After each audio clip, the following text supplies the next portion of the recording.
Gelar sebagai pahlawan nasional adalah gelar tertinggi yang pernah diberikan kepada para pejuang di tanah air.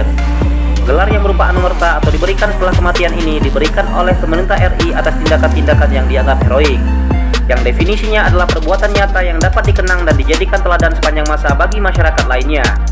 Sayangnya, belum semua pejuang dapat dianugerahi gelar ini, karena pemberiannya memerlukan waktu riset yang panjang. Tak banyak yang mengetahui beberapa pahlawan dari Pulau Sumatera, khususnya Sumatera bagian selatan. Selain kuliner dan wisatanya yang menarik, ada pula cerita kepahlawanan yang patut untuk diteladani. Salah satunya ialah mengenai sejarah tokoh pahlawan nasional. Berikut 3 tokoh pahlawan nasional asal Sumatera Selatan. Sultan Mahmud Badarudin II dilahirkan pada hari Ahad tanggal 1 Rajab 1181 Hijriah atau 1767 Masehi di lingkungan keraton. Ia adalah seorang pemimpin Kesultanan Palembang Darussalam selama 2 periode, yakni pada tahun 1803 sampai 1821. Ia memimpin setelah masa pemerintahan ayahnya Sultan Muhammad Bahauddin yang menjadi raja pada tahun 1776 sampai 1803. Semasa hidup beliau dikenal sebagai sosok pejuang yang menjaga bangsa terutama bumi Sriwijaya. Nama beliau sangat populer di Sumatera Selatan. Nama besar Sultan Mahmud Badarudin II diabadikan sebagai nama bandara internasional, nama jalan di beberapa wilayah kota Palembang, nama museum di kawasan wisata Benteng Kuto Besak yang berada di tengah jantung kota Palembang, serta mata uang rupiah pecahan 10 ribuan yang dikeluarkan oleh Bank Indonesia pada tanggal 20 Oktober 2005. Dalam masa pemerintahannya, ia berapa kali memimpin pertempuran melawan Inggris dan Belanda, di antaranya yang disebut dengan Perang Menteng. Ketika Belanda berhasil menguasai Palembang, Sultan Mahmud Badarudin II diasingkan ke Ternate sampai akhir hayatnya.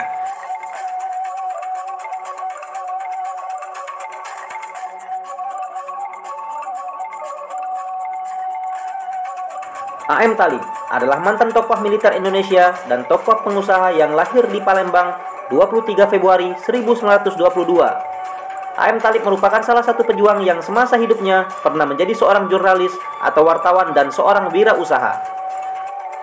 Selama meniti karir, A.M. Thalib juga sempat menjadi kepala penerangan Gubernur Militer Sumatera Selatan sembari merangkap di Intel. Pada 29 Desember 1948, A.M. Thalib yang menjabat kepala penerangan Gubernur Militer Sumatera Selatan dan masih merangkap di Intel mendapat informasi dari Intel Pusat bahwa akan terjadi penyerangan besar-besaran yang dilakukan oleh Belanda. Pasalnya, Belanda sudah melancarkan agresinya di Pulau Jawa, maka tidak menutup kemungkinan juga akan menyerang wilayah lain di Indonesia. Akhirnya, terbukti benar, Belanda menyerang Sumatera Selatan dengan menurunkan pasukan dari Angkatan Darat dan Angkatan Udaranya. Namun, sebelum Belanda datang untuk melancarkan agresi di Sumatera Selatan, A.M. Thalib beserta jajaran teras militer di Sumatera Selatan telah bersepakat untuk melakukan strategi bumi hangus, yaitu dengan slogan "Kita bakar Sumatera Selatan".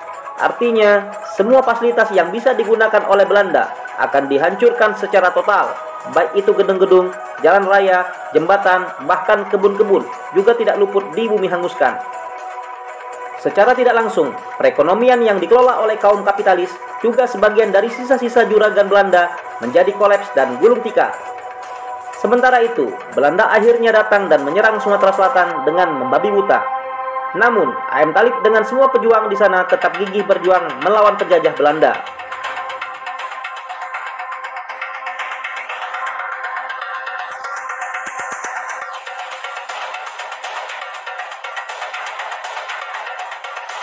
Adnan Kapaugani atau biasa disingkat Akagani adalah seorang dokter dan politisi Indonesia.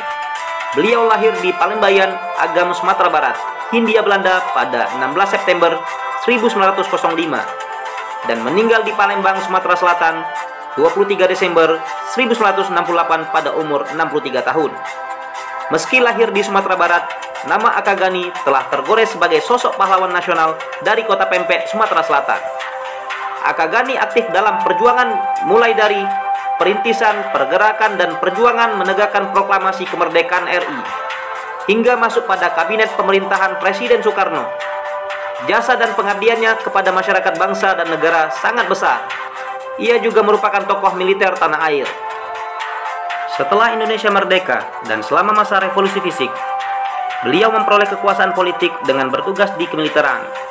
Kemudian tahun 1954, ia diangkat menjadi rektor Universitas Sriwijaya di Palembang. Ia tetap aktif dan tinggal di Sumsel hingga wafat 23 Desember 1968.